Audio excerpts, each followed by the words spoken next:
Good morning student. Class 11th आपका chapter चल रहा है रासायनिक सामयिकी अवस्था। तो कुछ बच्चे आज के क्लास में नए होंगे, उनके लिए रासायनिक सामयिकी अवस्था उत्क्रमणीय अनुत्क्रमणीय अभिक्रिया बताया गया। अभिक्रिया पर द्रव्यानुपाती क्रिया का नियम और साम्य स्थिरांकों पर अभिक्रिया पर संबंध बताया गया है। लेकिन लास्ट टॉपिक इक्विलिब्रियम कांस्टेंट का है, लासतेलिय नियम। आपको बताया गया कि लासतेलिय नियम कि किसी समांगी उत्क्रमणीय अभिक्रिया के साम्य निकाय में कोई भौतिक कारक जैसे ताप, दाब, सांद्रता आदि का परिवर्तन किया जाए तो साम्य उस दिशा में विस्थापित होता है जिधर इसके प्रभाव को निरस्त किया जा सके। तो कुछ एग्जाम्पल और आपको हम लासतेलिय नियम पे बताने जा रहे हैं। तो पहला एग्जाम्पल है, ध्यान देंगे कि N2 + 3H2 gives out 2NH3। यह है delta H minus delta H बराबर माइनस दिया है 22.4 किलो कैलोरी के लिए अनुकूल परिस्थिति बताइए। के लिए अनुकूल परिस्थिति बताइए। अनुकूल परिस्थिति बताइए। अनुकूल परिस्थिति बताइए का अर्थ यह है कि इस पर लासतेलिय नियम को समझाना है। ऐसे क्वेश्चन आपके सामने पड़ जाए और कॉन्सेप्ट क्लियर ना हो तो आप क्वेश्चन नहीं कर पाओगे। तो एक चैप्टर आपको पढ़ाना है थर्मोडायनेमिक्स, ऊष्मागतिकी, बहुत ही इंपॉर्टेंट चैप्टर है। तो उसमें हम कुछ कॉन्सेप्ट आपको यहीं बता दे रहे हैं। ऊष्मागतिकी में एक चीज़ है एंथैल्पी परिवर्तन। एंथैल्पी परिवर्तन, तो एंथैल्पी क्या होता है? एंथैल्पी जो होता है वो किसी निकाय का आंतरिक ऊर्जा, ठीक है, तथा दाब और आयतन के गुणनफल के योग के बराबर होता है। तो जो H होता है वो होता है E + PV, यानी किसी निकाय की जो एंथैल्पी होगी वह निकाय की आंतरिक ऊर्जा E दाब और आयतन के गुणनफल के योग के बराबर होता है। अब निकाय फर्स्ट है, यानी निकाय फर्स्ट की एंथैल्पी H1 है और निकाय सेकंड की एंथैल्पी H2 है। तो H2 - H1 डेल्टा H, इसका मतलब हुआ कि ये निकाय अमोनिया है H2 और ये अभिकारक है H1। तो H2 - H1 बराबर डेल्टा H, और डेल्टा H का जो मान है वो है क्या? माइनस में है। डेल्टा H का मान किस में है? माइनस में है। तो माइनस का मतलब होता है यदि डेल्टा H दिया हो माइनस तो अभिक्रिया ऊष्माक्षेपी होगा। अभिक्रिया क्या होगा? ऊष्माक्षेपी होगा। क्लियर? कैसे, इस बात को भी आप लोग देख लो। जैसे मान लिया अभिकारक का जो ताप है, जो अभिकारक का ताप है, मान लिया 50 डिग्री है। कितने डिग्री है? 50 डिग्री है। और ध्यान देंगे NH3 का ताप कितना है? NH3 का ताप जो है वो 100 डिग्री है। 100 डिग्री कितना है? 100 डिग्री। तो ऐसी कंडीशन पे यदि हम H2 में से घटाएंगे, यानी 100 - 50 करेंगे तो ये 50 आएगा। तो ये 50 वैल्यू क्या है? पॉजिटिव है। ठीक, लेकिन है यहाँ पे क्या? नेगेटिव। हमें बताना है कि अभिक्रिया ऊष्माक्षेपी कैसे है। देखो H1 का मान कितना है? 50 डिग्री, और H2 का मान यानी NH3 का मान कितना है बेटा? 25 डिग्री। अब H2 - H1 यानी 25 - 50 = -25 होगा कि नहीं? चीजों को ध्यान से समझिए। अब ये माइनस आया कितना 25, लेकिन अभिकारक की जो टेम्परेचर है वो 50 डिग्री है और प्रोडक्ट का टेम्परेचर है 25 डिग्री। तो जो 25 डिग्री टेम्परेचर बच रहा है वो क्या हो रहा है, रिलीज हो रहा है। यानी 50 में से 25 डिग्री टेम्परेचर का प्रयोग हुआ और 25 डिग्री टेम्परेचर क्या हुआ, रिलीज हुआ, यानी बाहर हुआ। यानी अभिक्रिया क्या हो रही है, ऊष्मा निकाल रहा है। कितने डिग्री निकाला, 25 डिग्री, क्योंकि 50 डिग्री था, 25 का प्रयोग हुआ प्रोडक्ट में और 25 क्या हुआ, बाहर हुआ। अभिक्रिया क्या है, ऊष्माक्षेपी है। कब है, जब H2 माइनस H1, यानी 25 को हम H2 मान लिया तो H2 माइनस और 50 को मान लिया H1 बराबर आ गया -25। यानी ये वैल्यू किस में आ रहा है, डेल्टा H का मान किस में आ रहा है, माइनस में। ठीक उसी प्रकार से इस रासायनिक अभिक्रिया में दिया है डेल्टा H बराबर -22.4 किलो कैलोरी। इसका मतलब ये हुआ कि डेल्टा H का मान निगेटिव में है तो अभिक्रिया क्या है, ऊष्माक्षेपी है। समझ में आ गया होगा सभी को, अब इसमें कोई प्रॉब्लम आ ही नहीं सकता। तो कह रहा है कि ऐसी रासायनिक अभिक्रिया दी गई है और इस पर इन अभिक्रियाओं के लिए अनुकूल परिस्थिति बताइए, यानी ला सकेलिए नियम को बताना है। तो उत्तर देखेंगे, उत्तर आपका है बेटा, पहले देखते हैं ताप। ध्यान दें, एक साम्य अवस्था है, इस पर साम्य निकाय पर भौतिक कारक ताप का सांद्रता का परिवर्तन किया जाए तो साम्य उस दिशा में विस्थापित होगा जिधर इसके प्रभाव को निरस्त किया जा सके। तो ताप अभिक्रिया ऊष्माक्षेपी है। अभिक्रिया क्या दिख रहा है, ऊष्माक्षेपी, क्योंकि डेल्टा H का मान नेगेटिव है। अभिक्रिया ऊष्माक्षेपी है, अतः निम्न ताप पर अभिक्रिया अग्र दिशा में जाएगा। किस पर, निम्न ताप पर अभिक्रिया क्या होगी, अग्र दिशा में जाएगा और अधिक से अधिक अमोनिया का प्रोडक्शन होगा, यानी निर्माण होगा। तो इसके लिए अनुकूल परिस्थिति क्या है बेटा, निम्न ताप। क्या है, निम्न ताप। क्यों, क्योंकि अभिक्रिया क्या है, ऊष्माक्षेपी है। अभिक्रिया ऊष्माशोषी होता तो उच्च ताप देना पड़ता। तो एक अनुकूल परिस्थिति इसके लिए क्या बना, निम्न ताप। दूसरा क्या है, ध्यान देंगे, दाब।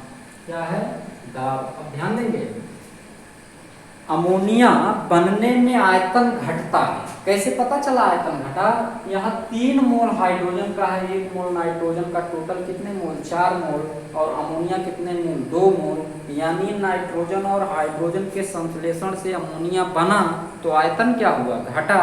आयतन घटा तो क्या करेंगे, आयतन घटाने पर क्या होगा, उच्च दाब की आवश्यकता होगी, है ना। क्योंकि ध्यान देंगे, उच्च दाब, उच्च दाब की आवश्यकता होगी, क्योंकि अमोनिया बनने में आयतन घटता है, अतः उच्च दाब पर अधिक से अधिक अमोनिया का निर्माण हो पाएगा। तो आप लोग क्लास 10th में पढ़े होंगे हैबर विधि द्वारा अमोनिया का निर्माण, या ध्यान देंगे अगली कक्षा में आप लोग पढ़ेंगे। तो उच्च दाब, तो दूसरा अनुकूल परिस्थिति क्या होगा, उच्च दाब। तीसरा सांद्रता का प्रभाव, इसका प्रभाव सांद्रता का प्रभाव। सांद्रता सीधी सी बात है, हाइड्रोजन या नाइट्रोजन की सांद्रता बढ़ाने पर अभिक्रिया अग्र दिशा में जाएगी, यानी उच्च सांद्रता। क्या हो गया, उच्च सांद्रता।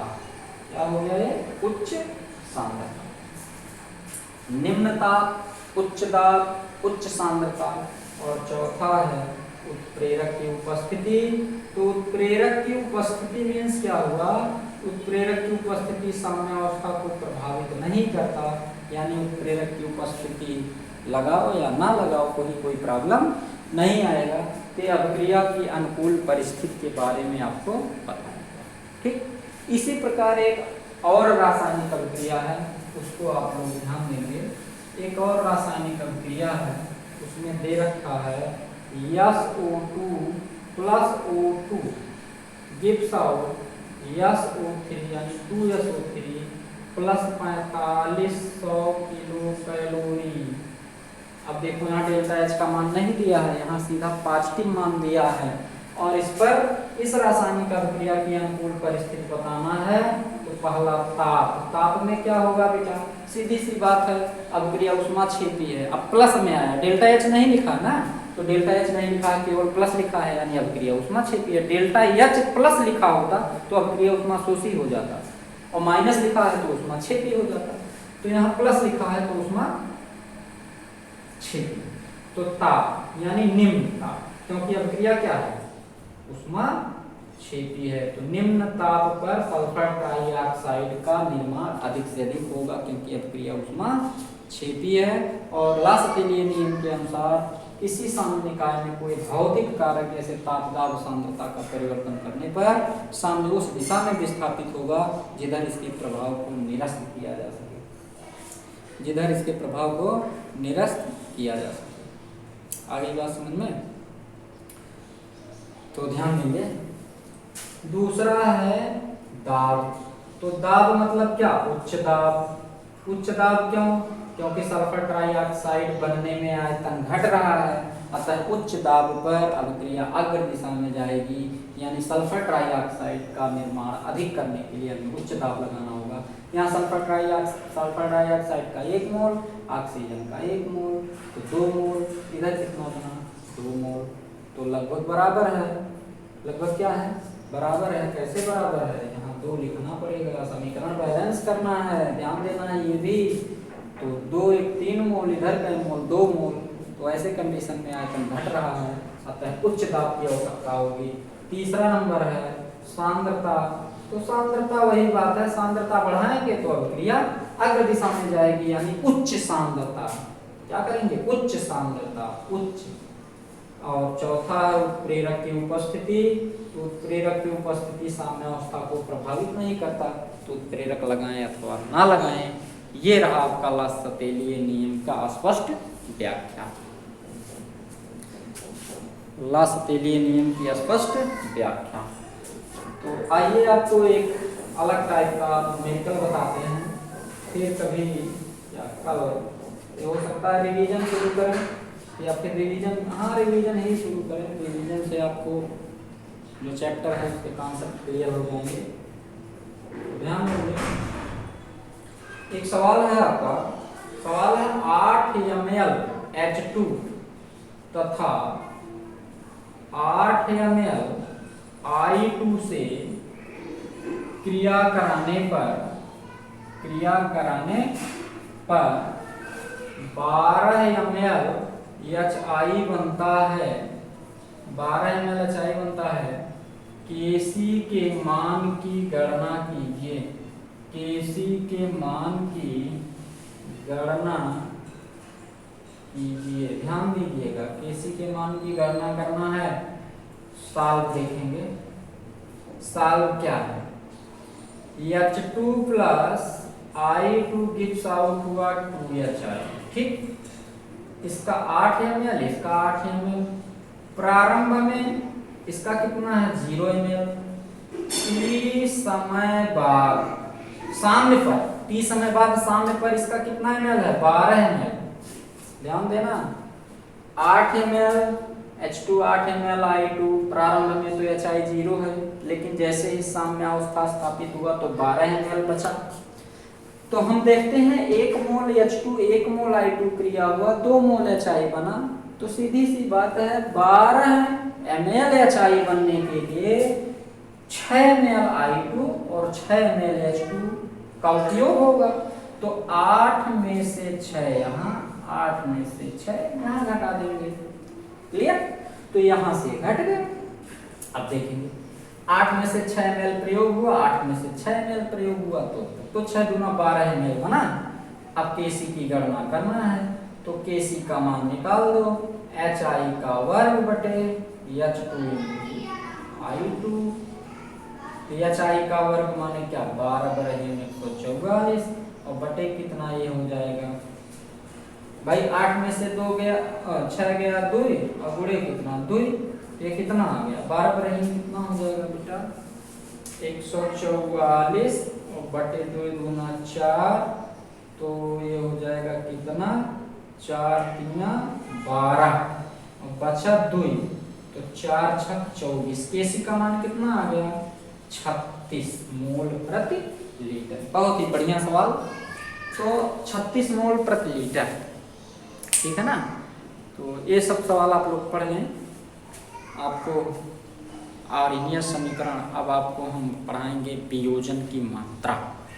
डिग्री ऑफ डिसोसिएशन के बारे में अगला चैप्टर होगा, लेकिन सोच रहे हैं कि रिवीजन करें। तो रिवीजन में आप सबका प्रेजेंटी होना अनिवार्य है, क्योंकि सोच रहे हैं कि रिवीजन में आप सबकी प्रेजेंटी होगी तब तो ठीक है, नहीं तो फिर रिवीजन करना पड़ेगा, 10 लोग बाद में क्लास अटेंड करेंगे, तो ऐसा करने से काम नहीं चलेगा। सोचते हैं